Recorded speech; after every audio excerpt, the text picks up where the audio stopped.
వదిలేస్తే సరిపోదు. ఇక్కడ అంతటి వాడు అవునో కాదో చూపించాలి.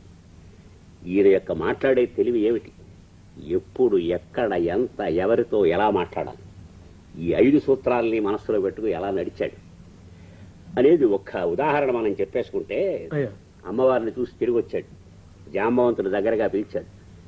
నాయనా ఎలా వెళ్ళావు, ఏమిటి కథ, ఎలా వచ్చావు అన్నాడు. అక్కడ కూర్చుని 200 శ్లోకాలు పాడాడు.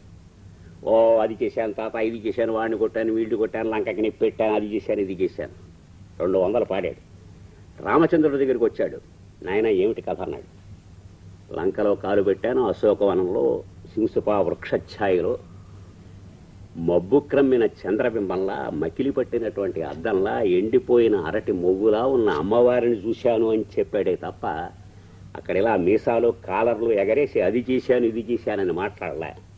అంటే సన్నిహితుడైన తాతగారి దగ్గర మాట్లాడేటప్పుడు తన ప్రతాపం అంతా చూపించాడు. మహాయోధుడైనటువంటి రామచంద్రుడి దగ్గరికి వెళ్ళినప్పుడు ఆయనకు ఎంత చెప్పాలో అంతే చెప్పాడు. పర్యవసానంగా నీకు ఏం తెలుస్తుందంటే, నువ్వు ఆలయానికి వెళ్ళి భజన చేయి, తప్పలేదు హనుమంతుడికి. కానీ మనిషి వై పుట్టినందుకు ఏమిటి నేర్చుకోవాలి, మాట్లాడడం ఒక్కటే.